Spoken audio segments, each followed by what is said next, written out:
Hello दोस्तों, स्वागत है आपको अपने चैनल EDU 360% में। चलिए स्टार्ट करते हैं। हम एनर्जी कंजर्वेशन का सेकंड चैप्टर जो है energy conservation and energy conservation act 2001। तो देखिए, पहला पॉइंट है इसमें एनर्जी मैनेजमेंट। तो एनर्जी मैनेजमेंट क्या होता है? एनर्जी मैनेजमेंट का अर्थ यह है कि किसी मशीन में दी गई एनर्जी को इस प्रकार कम किया जाए कि उसके क्वांटिटी और क्वालिटी पर कोई इफ़ेक्ट न पड़े। इसे ही एनर्जी कंजर्वेशन का प्रिंसिपल कहते हैं। यानी कि एनर्जी मैनेजमेंट का प्रिंसिपल किसे कहते हैं कि हम किसी मशीन में किस प्रकार एनर्जी को कम करें। यानी कि जो पहले एनर्जी अधिक लग रही हो वो एनर्जी अब कम लगे और उसके द्वारा उस मशीन के बनाए गए प्रोडक्ट की क्वालिटी और क्वांटिटी कम ना हो। यही प्रिंसिपल जो होता है वो एनर्जी मैनेजमेंट का प्रिंसिपल होता है। और इसमें एनर्जी के लॉसेस को कम या एनर्जी को बचाने के लिए एनर्जी मैनेजमेंट में एनर्जी के लॉसेस को कम करने या एनर्जी को बचाने के लिए मशीन में प्रेजेंट अन्य पार्ट को, यानी कि मशीन में उपस्थित अन्य भाग को सुधारना या रिप्लेस करना ही एनर्जी मैनेजमेंट कहलाता है। जैसे कि एक मशीन है, वह उसमें एक ऐसा पार्ट लगा हुआ है जो घिस चुका है, जिसके कारण अब एनर्जी का लॉसेस हो रहा है, तो उसको रिप्लेस करके नया लगाना ही एनर्जी मैनेजमेंट कहलाता है। चलिए आगे देखते हैं। एनर्जी मैनेजमेंट गोल। एनर्जी मैनेजमेंट गोल क्या होता है? तो प्रोडक्शन और क्वालिटी को प्रभावित किए बिना एनर्जी की सप्लाई को कमी करना, एनर्जी की सप्लाई में कमी करना। एनर्जी मैनेजमेंट का गोल क्या है कि लक्ष्य क्या है कि प्रोडक्शन और क्वालिटी में कोई, जो मशीन कपड़ा या कुछ भी बना रही है उसके प्रोडक्शन और क्वालिटी में कितना बना रही है और कैसा बना रही है, उसके क्वालिटी में कोई अंतर न पड़े, फिर भी एनर्जी के सप्लाई को कम किया जाए। यह जो गोल है, लक्ष्य है, ये एनर्जी मैनेजमेंट गोल के अंदर आता है। और इन्वायरमेंट के प्रभाव और परिवर्तन को मिनिमम रखना। यानी जैसे कि ये नहीं कि एनर्जी बचाने के चक्कर में हम एनवायरमेंट को दूषित कर दिए या कोई अन्य तरीके से नुकसान पहुंचा दिए, वो भी नहीं होना चाहिए। आउटपुट एनर्जी पर यूनिट की आवश्यकता को कम करना है। अब देखिए, जैसे कि पहले एक यूनिट बिजली बनाने में एक प्रोडक्ट बनाने में 1 यूनिट बिजली लगती थी, लेकिन अब ऐसा कुछ मैनेज किया जाए कि एक कपड़ा बनाने में 1 यूनिट से कम बिजली लगे।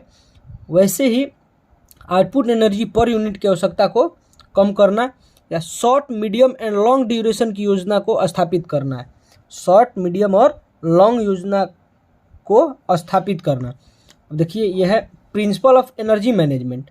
एनर्जी मैनेजमेंट का प्रिंसिपल, एनर्जी का यूज उसकी मैक्सिमम एनर्जी कैपेसिटी तक किया जाना चाहिए। समझिए कि एक कोयला है और कोयला है, उसको जलाया जा रहा है, तो 80% कोयल जल रहा है और 20% कोयल बच जा रहा है, जो कि हम राख के साथ ही फेंक दे रहे हैं।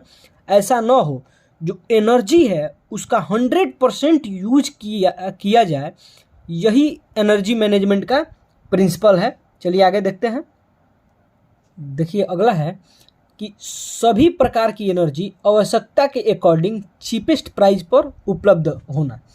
यानी कि हमें अभी कोयले का काम है, तो कोयला हमारे यहाँ बहुत चीपेस्ट प्राइस में उपलब्ध है, 10 रुपया केजी या 12 रुपया केजी। तो ये जो काम है ये एनर्जी मैनेजमेंट के अंदर ही आता है।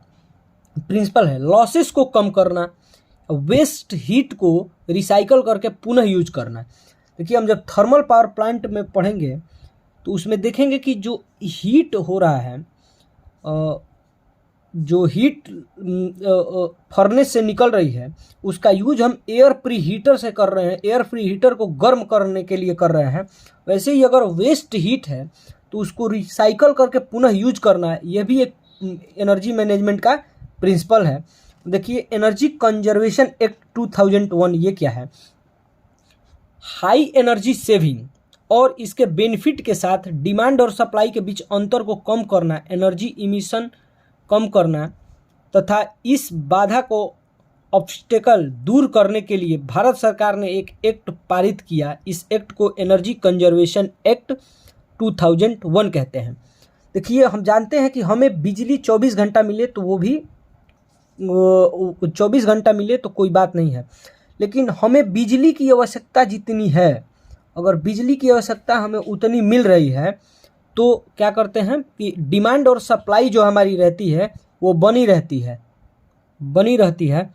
उसी लिए एनर्जी कंजर्वेशन एक्ट 2001 लगा हुआ है, यानी कि हायर एनर्जी सेविंग, माने बिजली को मतलब बचाया जाए। यदि बिजली को कैसे बचाया जाए, बिजली के जैसे कि कितना डिमांड है बिजली का और कितना हम सप्लाई कर रहे हैं, उसके बीच के अंतर को कम किया जाए, यानी कि जितना डिमांड है उतना भेज दिया जाए। यदि डिमांड है 200 यूनिट का, अगर हम भेज रहे हैं 60 यूनिट, तो इसको कम करके 200 यूनिट का डिमांड है तो हमें मैक्सिमम 200 यूनिट सप्लाई कर देना चाहिए। इस प्रकार के जो कुल बाधाएं हैं उसको दूर करने के लिए एनर्जी कंजर्वेशन एक्ट 2001 लाया गया है। इस एक्ट के तहत एनर्जी कंजर्वेशन एक्ट 2001 के तहत ऊर्जा मंत्रालय ministry of power energy management centre को 1 मार्च 2020 से ब्यूरो ऑफ एनर्जी इफिशियंसी में मर्ज कर दिया। देखिए, जब ये एक्ट आया एनर्जी कंजर्वेशन एक्ट 2001, तो जो ऊर्जा मंत्रालय है वो क्या किया, एनर्जी मैनेजमेंट सेंटर जो पहले था उसको ब्यूरो ऑफ एनर्जी इफिशियंसी में बदल दिया 1 मार्च 2002 को। देखिए, अगला जो टॉपिक है वो है स्टैंडर्ड एंड लेवलिंग। तो देखिए इसमें क्या है कि स्टैंडर्ड एंड लेवलिंग को मानक और लेबलिंग के नाम से भी जाना जाता है। जो स्टैंडर्ड और लेवलिंग है उसको मानक और लेबलिंग के नाम से भी जाना जाता है। इसका मेन वर्क एनर्जी की इफिशियंसी में सुधार करना तथा इसके लिए इंस्ट्रूमेंट प्रोवाइड कराना है। स्टैंडर्ड और लेवलिंग का मेन काम, मुख्य कार्य क्या है कि एनर्जी की इफिशियंसी में सुधार करना तथा इसके लिए इंस्ट्रूमेंट प्रोवाइड कराना। चलिए आगे देखते हैं। देखिए, कुछ इम्पोर्टेंट पॉइंट है, कुछ मुख्य भाग हैं, इसको हम पढ़ लेते हैं कि BEE की स्टार रेटिंग योजना को पावर मिनिस्टर द्वारा 2006 को लागू किया गया। जो स्टार रेटिंग है जैसे कि हमारी फ्रिज 3 स्टार, 4 स्टार, 5 स्टार ऐसे करके आती है। ये जो स्टार रेटिंग की योजना है इसे ऊर्जा मंत्रालय ने कब लागू किया था, 2006 में लागू किया था। यह योजना फिलहाल निम्न इंस्ट्रूमेंट पर लागू की गई है, और जो स्टार रेटिंग है वो फिलहाल कुछ ही इंस्ट्रूमेंट पे, उपकरण पे लागू की गई है, जैसे AC हो गया, फैन हो गया, कूलर हो गया, टीवी हो गया, कंप्यूटर हो गया, फ्रिज हो गया, ट्रांसफार्मर हो गया, मोटर हो गया, वॉशिंग मशीन हो गया, डीजल जनरेटर हो गया, वाटर पंप हो गया, हीटर हो गया, ETC इत्यादि। अब देखिए, स्टार रेटिंग का मतलब क्या होता है, तो स्टार रेटिंग का मतलब किसी भी उपकरण की एनर्जी इफिशियंसी से है। यानी कि स्टार रेटिंग का मतलब क्या है, किसी भी इंस्ट्रूमेंट की एनर्जी इफिशियंसी से है, यानी कि वह जितना अधिक स्टार रेटिंग होगा उसकी ऊर्जा का खपत बहुत ही कम होगा, या बेहतर होगा। यह 5 पार्ट स्केल है। जो स्टार रेटिंग है वो 5 पार्ट स्केल होती है। कितनी पार्ट स्केल होती हैं, 5 पार्ट। यानी इसमें जो मेजरमेंट होता है वो 5 तक दिए जाते हैं, 1, 2, 3, 4, 5, या इसके बीच में 3.5 या 4.5 भी ऐसे भी दिया जाता है। जिस इलेक्ट्रॉनिक डिवाइस की स्टार रेटिंग, उसका एनर्जी कंजम्पशन कम होता है। जिस भी डिवाइस की स्टार रेटिंग कम होगी, यानी कि यहाँ पे जिस भी डिवाइस की स्टार रेटिंग कम होगी, यहाँ पे छूट गया है, कम होगी, बढ़ा लीजिएगा। जिस भी डिवाइस की स्टार रेटिंग कम होगी उसका जिस भी डिवाइस की स्टार रेटिंग अधिक होगी, यहाँ पे अधिक होगा, जिस भी डिवाइस की स्टार रेटिंग अधिक होगी उसका एनर्जी कंजम्पशन कम होता है और उस इंस्ट्रूमेंट द्वारा एनर्जी का बचत अधिक होता है। यानी कि जिस भी इंस्ट्रूमेंट की स्टार रेटिंग बहुत अधिक है तो क्या होता है कि उसका एनर्जी का वो बचत बहुत अधिक करता है और एनर्जी का उपयोग बहुत कम करता है। अगला पॉइंट देखिए कि बीईई ने 1 जनवरी 2018 से बीईई ने 1 जनवरी 2018 से भारत में बनने वाले एसी के लिए नई स्टार रेटिंग सिस्टम की शुरुआत की गई। इस सिस्टम को Indian seasonal energy efficiency ratio कहते हैं, ISEER। देखिए BEE ने 1 जनवरी 2018 से भारत में बनने वाले एसी के लिए एक नई स्टार रेटिंग की शुरुआत की, जिसे इस सिस्टम को क्या कहते हैं, Indian seasonal energy efficiency ratio.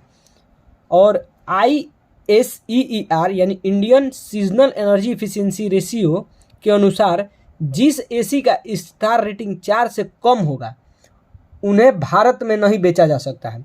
अब देखिए ISEER के अकॉर्डिंग अगर जिस भी एसी की स्टार रेटिंग 4 से कम होगी उसे भारत में नहीं बेचा जा सकता है।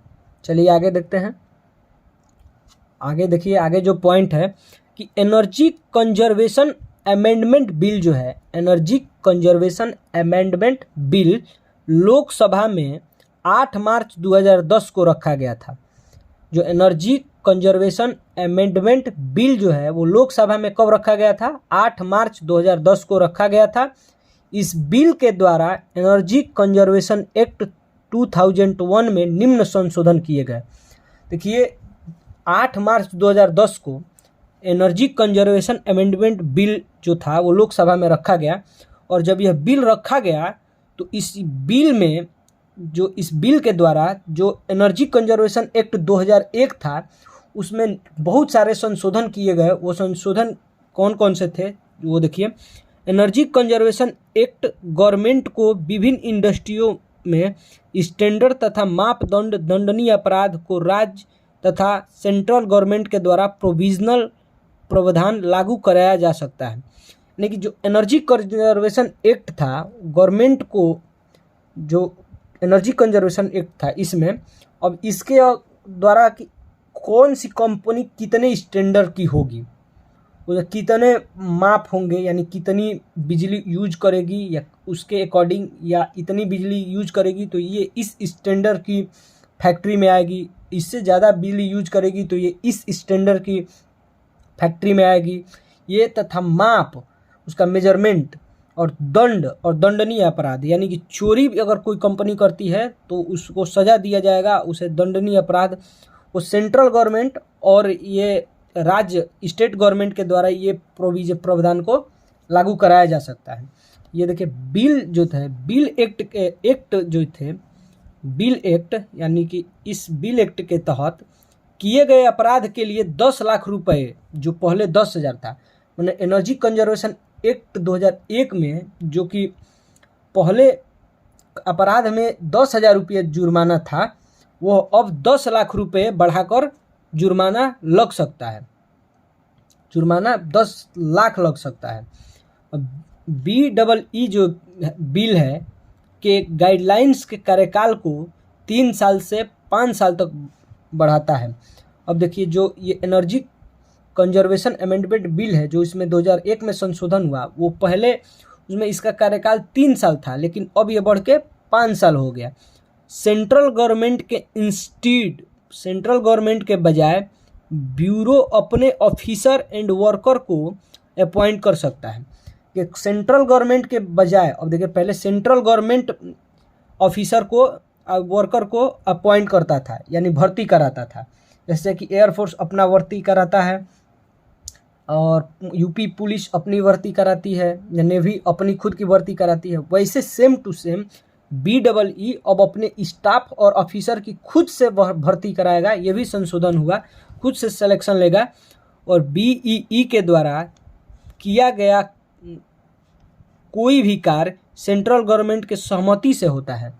अब BEE के द्वारा कोई भी कार्य अगर होता है तो सेंट्रल गवर्नमेंट के सहमति से होता है। चलिए दोस्तों आगे देखते हैं।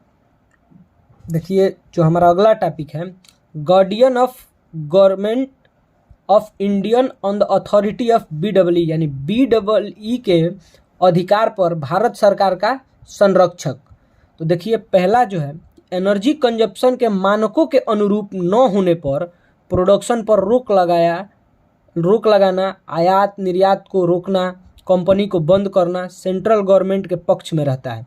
यानी कि एनर्जी कंजर्वेशन के मानकों के अनुरूप न होने पर, यानी कि यदि आप 4 रेटिंग का, भारत में 4 रेटिंग का जो एसी है वो बेचना पॉसिबल है BEE के अकॉर्डिंग, सॉरी ISEER कुछ ऐसे करके था, उसके अकॉर्डिंग 4 स्टार रेटिंग के जो एसी होंगे वो भारत में बेचे जाएंगे। लेकिन कंपनी 4 रेटिंग का टैग लगा के और देख रही को 3 रेटिंग ही दे रही है। अगर वैसे करते हुए अगर कंपनी पाई गई तो उसके प्रोडक्शन को रोक दिया जाएगा। मतलब कि अब जितना बनाई है एसी उसके प्रोडक्शन को रोक दिया जाएगा और उसके आयात निर्यात यानी विदेश से माल को भेजना, यानी कि एसी को भेजना या एसी के कुछ पार्ट को बनाने के लिए विदेश से जो प्रोडक्ट आते हैं बाहर से, उन्हें पे रोक लगा दिया जाएगा और कंपनी को बंद कर दिया जाएगा। ये सेंट्रल गवर्नमेंट ऐसा कर सकती है। दूसरा है कि नामित उपभोक्ताओं के लिए ऊर्जा उपभोग निम्न व मानक निर्धारित करना, यानी कि यदि हम कितना बिजली यूज कर सकते हैं, हम कितना बिजली यूज कर सकते हैं, हमारा घर है, हमारे घर में 5 लोग हैं तो हम ज़्यादा से ज़्यादा कितना बिजली यूज कर सकते हैं, इसका जो निर्धारण होता है वो भी इसके अंदर आता है। सूचित उपकरण व साधन पर सीधे अनिवार्य का लेबल लगाना, सूचित उपकरण व साधन पर सीधे अनिवार्य का लेबल लगाना। चलिए दोस्तों, ऐसे है, ये हमारा छोटा चैप्टर था, ख़त्म हो गया। चलिए दोस्तों, मिलते हैं अब अगले लेक्चर में। बहुत बहुत